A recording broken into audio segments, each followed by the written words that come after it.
you missed Taylor's question. He was saying in real life, what's the next big technology?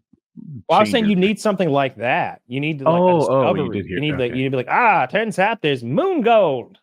You know, like something that's worth. If it's going to be up there, it's going to be something like that. If it's down here, what's going to be the next explosion in technology? Maybe AI, but hopefully it's not in a post World War III sort of thing, because we're really geared up for World War III, because you've got Iran there right between Russia and Ukraine and Israel, like playing middleman. You've got India and Pakistan, who are very much against each other all the time, forever, and they're split on this issue, of course, with China right there playing antagonist there, and the South Sea below them, and then you got the Russians and the Chinese running drills together over disputed waters up above Japan up there. Meanwhile, you've got us funding at least 2, but about to be 3 proxy wars. I think something's going on in Africa, and it's a little scary, because you've also got most of Western Europe looking a lot more like the Middle East than Western Europe, demographically speaking. So a holy war might not look like what Western Europe is accustomed to holy wars looking like this time. So we're real close. Just need a couple more sparks to get the ball rolling. Edge of World War III. How fun! That's one of my favorite songs. Walk along the razor's edge. Where do you think World War III is going to kick off? Probably Portland. Portland, Oregon. Yeah. I think the lawlessness up there is going to get the better of them, and I think that Canada's just going to deem them a public health threat to their country, and they're going to invade most of the Pacific Northwest, and of course England will side with their firstborn, Canada.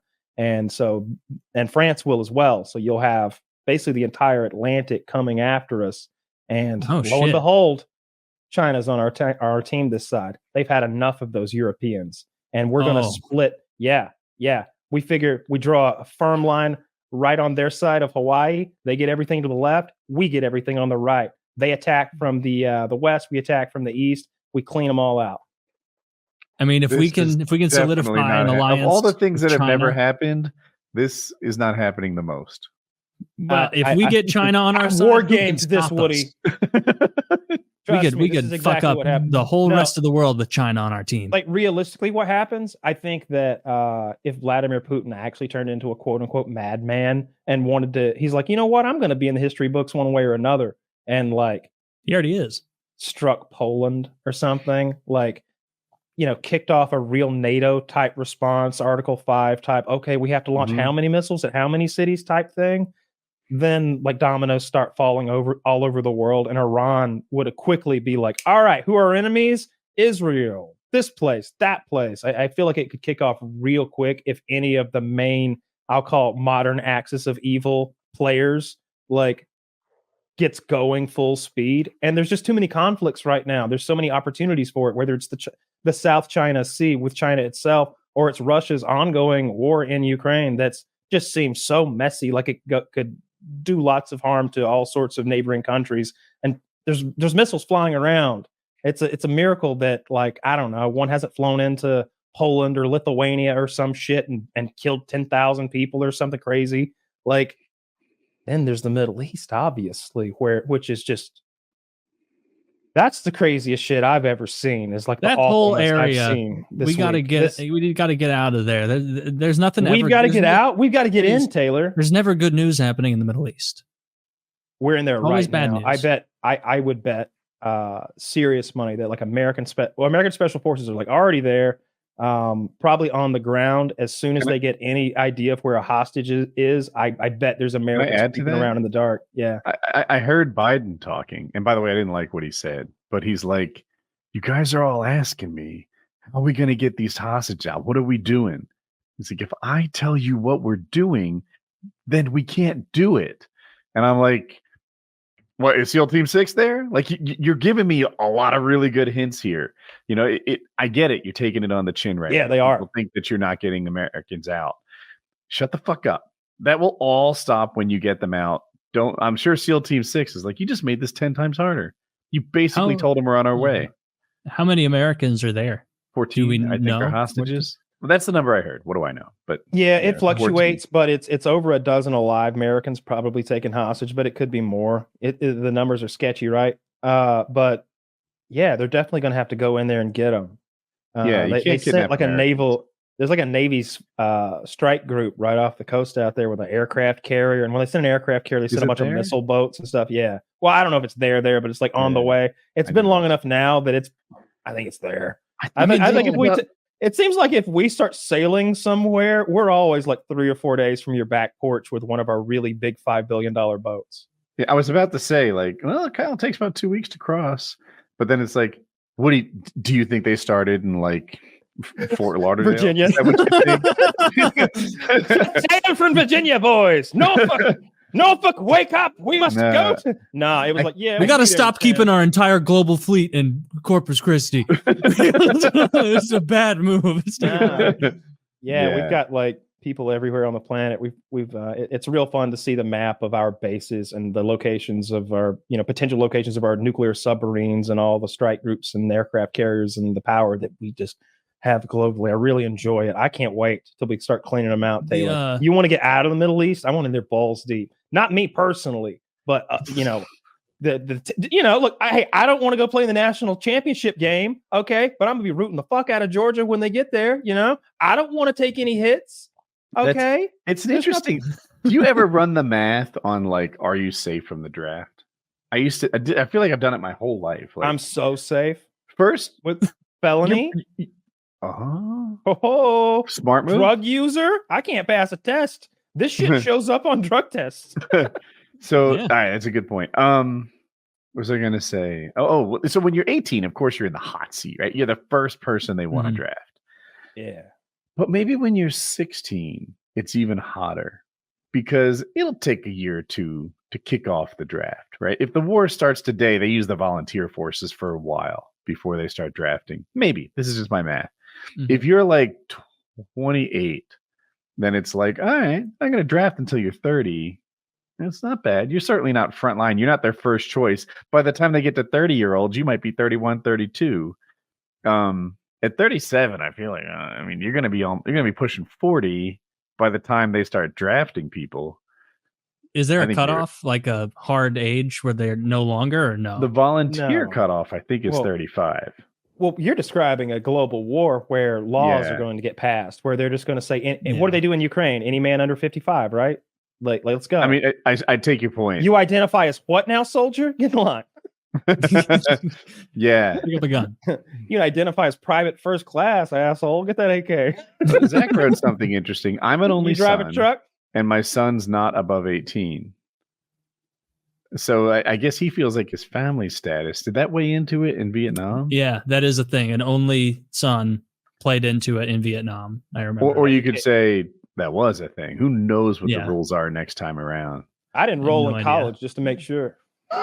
They'll change rules around. If they need people, they'll change all the rules and be like, hey, we're taking up to 44 now. I think the college thing is definitely not going to happen because it was really a class like division. It made Vietnam fought by people who didn't go to college, and it almost seemed like privilege is a better way to say it. Yeah. So wait till next time. It'll always be that way. No more student loans. We learned from last time. You got to have cash if you want to go to college and get your attention. Oh, that'd be fun. That's interesting.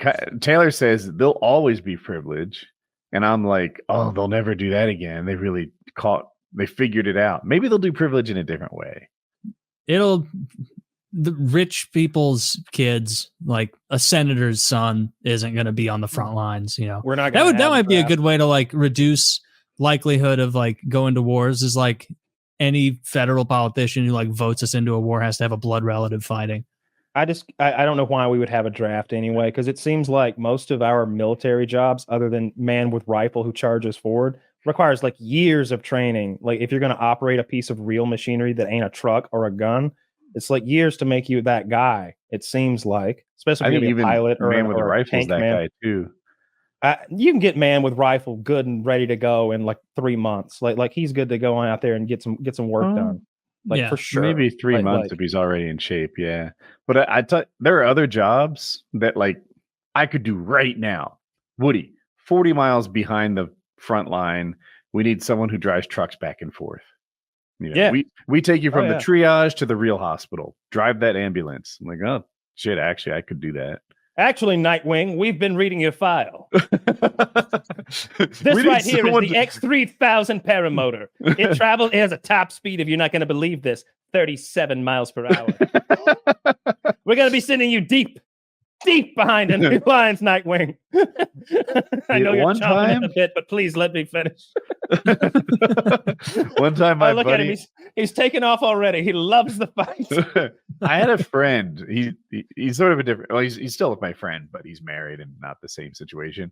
But he would call me up and be like, "Woody, winds aloft are like 60 miles an hour right now at 4,000 feet. You want to go to Virginia?" And unless it was Tuesday or Thursday, I'd be like, "Yeah." And I had a ride once. I don't know how far. I think we went 120 miles in like 2 hours. Yeah. And Gaza Strip zone. It's like what size of New Jersey? Yeah, it's like a 55-mile-an-hour tailwind at 5,000 feet. So we just went. Not a lot of space. What does it take to join the IDF? Like if you're a foreign national and you want in, do you just need a passport and a drive, or do I need like a percentage of Jewish heritage, blood, so to speak, Jew blood? To put it plainly, do I need, how much Jew blood do I need to like be able to join up with the IDF? They're like, Mr. Myers, we can't let you in. You can't show up with the blood in vials. My friend Harley hooked me up. He gave me a big bag of Jew blood. Harley's so woozy. He's so tired. He's so sleepy for the homeland. Because I know if Harley were to like get on a plane and land in Tel Aviv, they'd be like, "All right, soldier, extra large helmet, huh?" Like they just throw him right in there because they're mustering right now hundreds of thousands of foot troops. I think everybody knows military service in Israel is mandatory, which means that all these like 25-year-olds are veterans and kind of ready to get right back in the game. I'm hearing what I'm hearing is that like the last like the current class, if you will, or maybe for the current generation of IDF was complacent and ill-trained, and maybe they didn't have their eye on the ball or weren't motivated because I guess nothing horrible has happened for a while. But you know, I've been watching a bunch of CNN. What's going to be crazy? They're all better than us, though. Like they are ex-military and knows how to. I lumped you in there. You can operate a rifle better. I don't know. I don't know anything about being in the military though. I don't know. Like you'd say some military shit. And you'd be like this, fake and I'd be like, I'd be like, "Well, you want to go? You want to go?" He's like, "Oh, you're gonna kill me, huh? Oh, let's fucking go. Let's take this shit off." Yeah, it's only American. I came here to fight with you, brother. Oh, we're gonna have some pop. He's trying to tell me like down and be quiet and cut it out and shit. And I don't know his army man hand signals because I'm a fucking guy that shot watermelons on YouTube. So, but what I would say is that if they have 300,000 or 400,000 man army that they're mustering, that would seemingly be because they're gonna maybe form a perimeter, make sure we're secure, get the borders guarded, but then invade an area that's the size of New Jersey and is half the population's 18 or below, right? One of the most densely populated areas on the planet. They've been dropping whole neighborhoods for a week now. I mean, just man, that is some shoddy construction work. It's almost like they made it out of mud brick because no one lets them have building supplies, but who knows? Yeah. But that they've been dropping whole blocks of neighborhoods, but I think they're going to invade. I think they're going to go in with like boots on the ground, door to door, like we did in Fallujah. When Russia was threatening to invade Kiev, I saw this Ukrainian soldier being like, "Come, I dare you." There'll be a rifle pointed out of every window.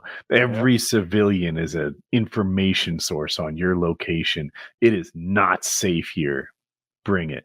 And I don't know. I was just like, holy shit. And by the way, that all sounds true.